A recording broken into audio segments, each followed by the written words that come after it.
Praise the Lord. ജീവജലം എന്ന പ്രതിദിന വാഗ്ദത്ത വചനത്തിലേക്ക് ലോകമെമ്പാടുമുള്ള ദൈവമക്കൾക്ക് വേഗം വരുന്നവനായ യേശുക്രിസ്തുവിന്റെ അതിപരിശുദ്ധ നാമത്തിൽ സ്നേഹ അഭിവാദ്യങ്ങൾ.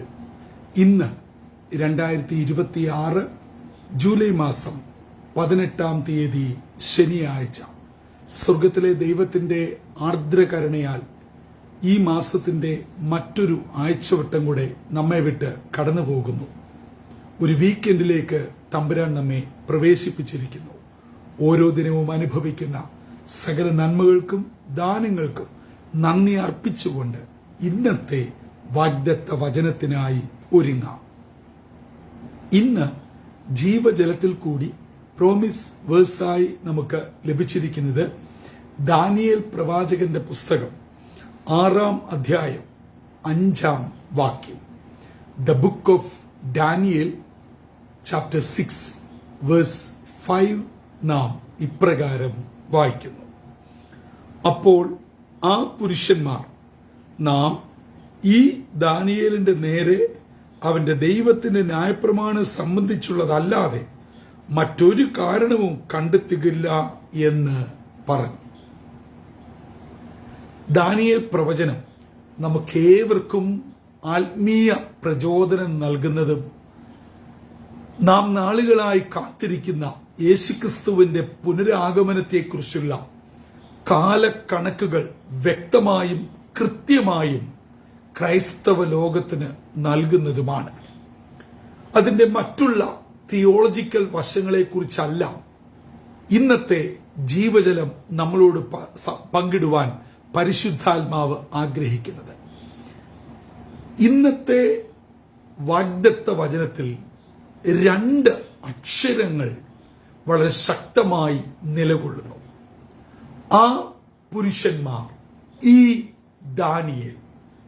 ദൈവമക്കൾ ഈ വാക്കുകൾ, ഈ പദപ്രയോഗങ്ങൾ വളരെ പ്രാർത്ഥനാപൂർവം ശ്രദ്ധിക്കുകയും ധ്യാനിക്കുകയും ചെയ്യണം. ആ പുരുഷന്മാർ ആരാണ്? ആ പുരുഷന്മാർ 6-ാം അധ്യായം 1 മുതൽ 3 വരെയുള്ള വാക്യങ്ങൾ വായിക്കുമ്പോൾ അതിന്റെ ഉത്തരം നമുക്ക് കിട്ടും. അതിനെ നമുക്ക് ചുരുക്കത്തിൽ ഇങ്ങനെ പറയാം: 122 പേർ, 100 ദേശാധിപതികൾ, കൂടാതെ 3 പ്രധാന ദേശാധിപതികൾ. അതിലൊരുവൻ ദാനിയേലാണ്.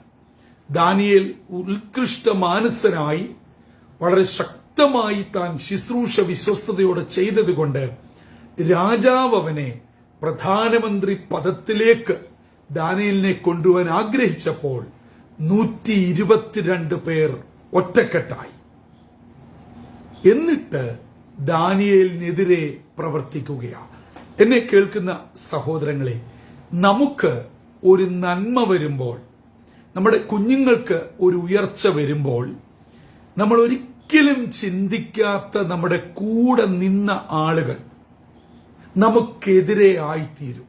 അതിന് പ്രത്യേകിച്ച് സമയമൊന്നും വേണ്ട, കാര്യവും കാരണവും വേണ്ട.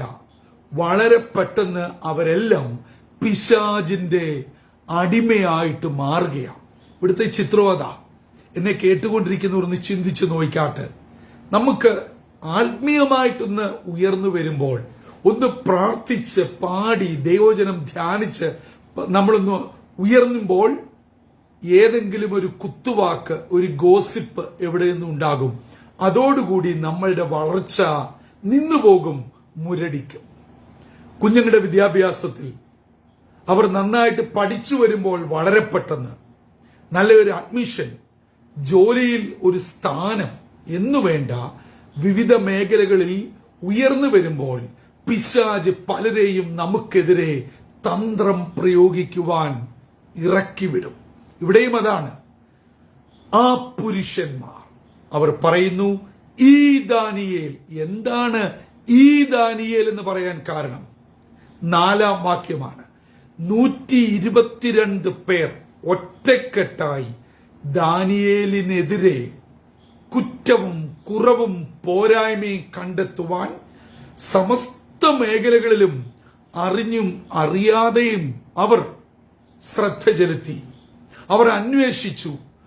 കുറ്റം കണ്ടെത്തുവാനുള്ള സകല പദ്ധതികളും ഇട്ടിട്ട് ദാനിയേൽ വിശ്വസ്തനായിരുന്നതുകൊണ്ട് ഒരു തെറ്റും കുറ്റവും കണ്ടെത്തിയില്ല എന്ന് 4-ാം വാക്യം അവസാനിക്കുന്നു. അതെ, ഈ ദാനിയേൽ പ്രാർത്ഥിക്കുന്ന വിശ്വസ്തനായ ദൈവകൃപയുള്ള ഈ ദാനിയേലിനെതിരെ പിന്നവർ കണ്ടെത്തുവാൻ ശ്രമിക്കുന്നത്, ദാനിയേൽ തന്റെ ദൈവത്തോട് പ്രാർത്ഥിക്കുന്നു, തന്റെ ന്യായപ്രമാണത്തിൽ ഉറച്ചു നിൽക്കുന്നു. അതാണ് പിന്നീട് അവർ കണ്ടെത്തുന്ന, അല്ലെങ്കിൽ അവർ ദാനിയേലിനെതിരെ ചാർജ് ഷീറ്റായി സമർപ്പിക്കുവാൻ ആഗ്രഹിക്കുന്ന കുറ്റം. എന്നെ കേൾക്കുന്ന ദൈവമക്കളെ, എനിക്കും നിങ്ങൾക്കുമെതിരെ ആരെല്ലാം ഏതെല്ലാം നിലകളിൽ പദ്ധതികൾ പ്രയോഗിച്ചാലും അവരുടെ മനസ്സിൽ ഒരു ഭയമുണ്ടാകണം. ഈ ദാനിയേൽ പ്രാർത്ഥിക്കുന്ന, ദൈവത്തോട് ബന്ധം പുലർത്തുന്ന, ദൈവശക്തിയുള്ള ഈ ദാനിയേൽ എന്താണ് അവസാനത്തെ കുറ്റം? പ്രാർത്ഥിക്കുന്നു. ദാരിയേശ് രാജാവിനെ ഈ 122 പേർ ഒരു വിധത്തിൽ പറഞ്ഞാൽ ചതിക്കുകയാണ്. ഒരു വല്ലാത്ത വിധത്തിൽ കീഴ്പ്പെടുത്തി ദാനിയേലിനെതിരെ കൽപ്പന പുറപ്പെടുവിക്കുകയാണ്. പിന്നീടാണ് ദാരിയേശ് രാജാവ് ആ ഒരു വല്ലാത്ത കെണി എന്താണെന്ന് മനസ്സിലാക്കുന്നത്. അതെ, നമുക്കെതിരെ നമുക്ക് ഏറ്റവും പ്രിയപ്പെട്ടവരെ വരെ ആളുകൾ തിരിക്കും, മാറ്റും. പക്ഷേ പ്രാർത്ഥിക്കുന്ന ദൈവ പൈതൽ ഭാരപ്പെടരുത്, പ്രയാസപ്പെടരുത്. പ്രാർത്ഥനയിൽ ഉറച്ചു നിൽക്കുക. നിശ്ചയമായും വിജയം ദൈവ പൈതലിനായിരിക്കും. അതെ, ദാനിയേലിന്റെ തുടർന്നുള്ള ചരിത്രം നമുക്ക് ഏവർക്കും അറിയാവുന്നതാണ്. അതിലേട്ടൊന്നും കടന്നുപോകാൻ ആഗ്രഹിക്കുന്നില്ല.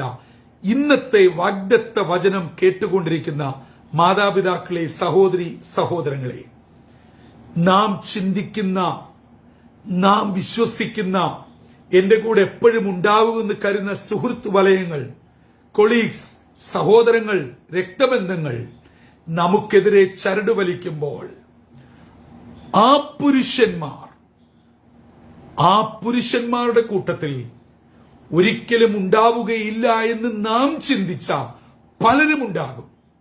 എന്നാൽ ഈ ദാനിയേൽ പ്രാർത്ഥിക്കുന്ന ദൈവ പൈതലിനെ കാക്കുന്ന ഒരു ദൈവമുണ്ട്.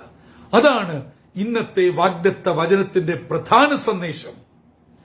ആരെല്ലാം നമുക്കെതിരെ വാടകോരിയാലും പദ്ധതിയിട്ടാലും പ്രാർത്ഥിക്കുന്ന ദൈവ പൈതലിനെതിരെ ഒരായുധവും ഫലിക്കുകയില്ല. ആകയാൽ ഇന്നത്തെ ദിനം ഈ വാഗ്ദത്ത വചനത്തിൽ അടിയുറച്ച് നിങ്ങൾ മുൻപോട്ട് പോകുക.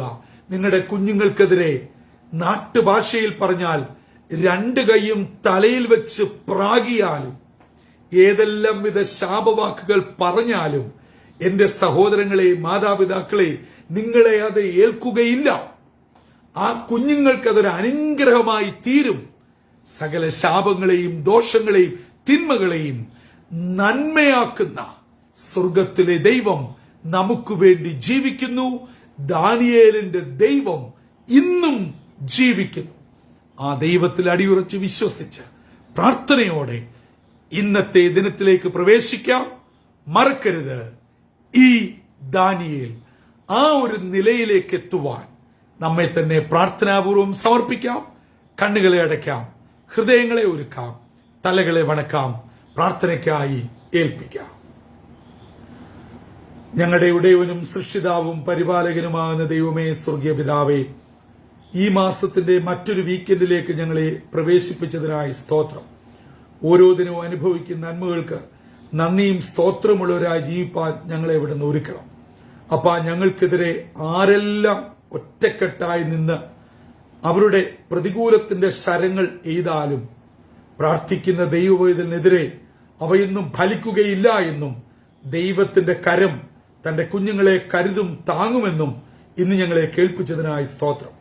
കേൾക്കപ്പെട്ട വചനത്തിൽ അടിയുറച്ച് വിശ്വസിച്ച് പ്രാർത്ഥനയോടെ മുന്നേറുവാൻ ഞങ്ങളെ ഒരുക്കണം. കേൾക്കപ്പെട്ട എല്ലാ നിന്റെ മക്കളെയും വചനത്താൽ ശക്തീകരിച്ച് ബലപ്പെടുത്തി ദൈവകൃപയിൽ ആശ്രയിച്ച് മുൻപോട്ട് ജീവിപ്പാൻ ഒരുക്കണമെന്ന് യേശു മശിഹാ മൂലം അപേക്ഷിക്കുന്നു. കൃപയോടെ കേൾക്കുമാറാകണമേ. ആമീൻ, ആമീൻ, ആമീൻ. പ്രിയ ദൈവജനമേ, ഇന്നത്തെ വാഗ്ദത്ത വചനം നമ്മുടെ ജീവിതത്തിന് ഉറപ്പും ധൈര്യവും നൽകുന്നതാണ്. അതെ, ആയിരങ്ങളും പതിനായിരങ്ങളും നമ്മുടെ ഏതു വശത്ത് വന്നാലും തമ്പുരാൻ കൂടെയുണ്ട്. അതെ, ആ ഒരു വലിയ ധൈര്യത്തിൽ, ബലത്തിൽ ദാനിയേലിനെ പോലെ പ്രാർത്ഥനയോടെ മുൻപോട്ട് പോകുക. സ്വർഗത്തിലെ ദൈവം നമ്മെയും നമ്മുടെ ശുശ്രൂഷയും നമ്മുടെ തലമുറയും മാനിക്കുകയും അനുഗ്രഹിക്കുകയും നിശ്ചയമായി ഉയർത്തുകയും ചെയ്യും. കർത്താവിന്റെ ശ്രേഷ്ഠമേറിയ മുന്തിരിത്തോട്ടത്തിൽ നിന്നും brother Santhosh Kodukulanji. God blesses all.